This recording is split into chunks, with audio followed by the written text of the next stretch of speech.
gosh, look at his little legs. Ooh.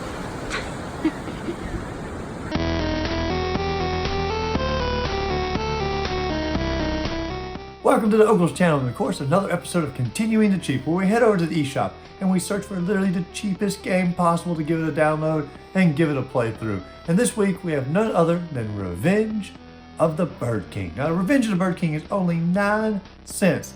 You can't even go down to your local store and buy a Jolly Rancher or a piece of candy for 9 cents. So is the Revenge of the Bird King worth downloading for 9 cents? Let's dive in and find out. First off, the graphics of this game harken back to the NES, which immediately takes me back to my childhood. All the sprites are well crafted, they're clear, and they create a very retro aesthetic. A few more modern gamers might not enjoy the NES look as much because they prefer to go back to maybe the Super Nintendo graphics or the Genesis, but I personally like the graphics in this game, and I think they did a great job with them. You have to play through the tutorial a bit, taking in the retro world as you go, while learning all the mechanics. But at the close of the level, you get to learn the full story and quest of our bird. Now, the storyline of the Revenge of the Bird King is about an eagle whose planet is invaded by 6 monsters who claim to be superheroes who want to protect his planet. Now, this is almost certainly a lie because, one of them is literally called the Grim Reaper, so it seems pretty suspicious, and the eagle doesn't really like these heroes because they showed up at his dad's grave. And this upsets him for obvious reasons, and he says he's going to stop these quote-unquote heroes. They then teleport him into an alternate dimension where he sees the ghost of his father and a mysterious figure that we don't hear too much about, and he finds out that these 6 heroes, hero monsters that is, have split up, and it's up to him to go out and defeat them to save the planet. Now, for a 9-cent game, this story is pretty in-depth. I didn't really expect it to come at me like that. You then get to travel an overworld searching out for these 6 hero monsters, entering caves to find secrets, enemies to level up against, and then of course the homes of the hero monsters themselves. And all of this is where the game really starts to reveal its true influence. This game is paying homage to one of the all-time greats, Zelda 2: The Adventures of Link for the NES.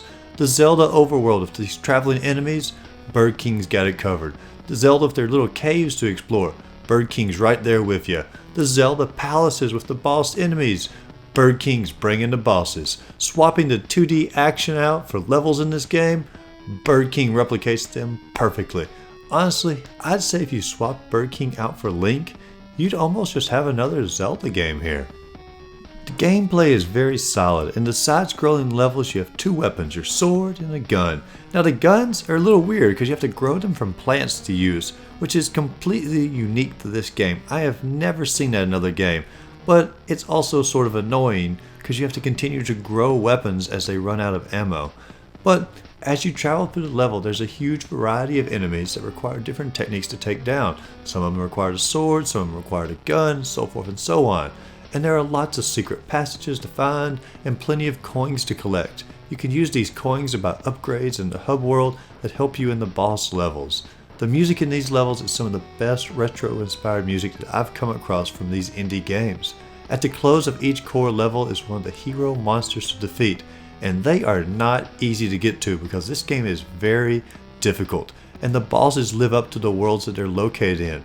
These bosses are hard and intense to beat, but to finish the game, you gotta defeat all of them.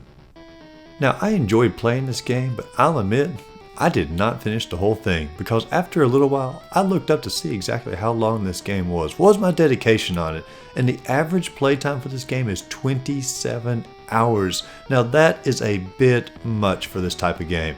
Zelda 2, which this game is modeled after, was only 10 to 15 hours, which was the perfect length. The mechanics and world of this game, they're fun, but after a few hours, I was already growing a little bit weary of it. The idea of spending 27 hours in this world, it's a bit overwhelming.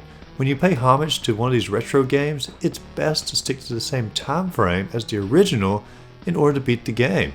Now that's just my opinion, but otherwise, I don't think many people end up finishing this game. Overall though, Revenge of the Bird King is 100% worth the 9 cents.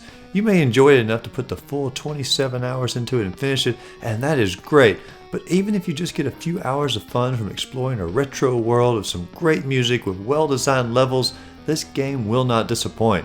The game is on sale right now for the 9 cents. That's going to last for at least a few more days, and then it will go back to the original price point of $4.99. But even if you missed a super sale for 9 cents, the game is still worth downloading at the full price. But anyway, thanks for tuning in today and giving this video a watch. If you enjoyed the content, please like and subscribe to the channel, and as always, go out there, find a great game to play, and just have a great rest of the day.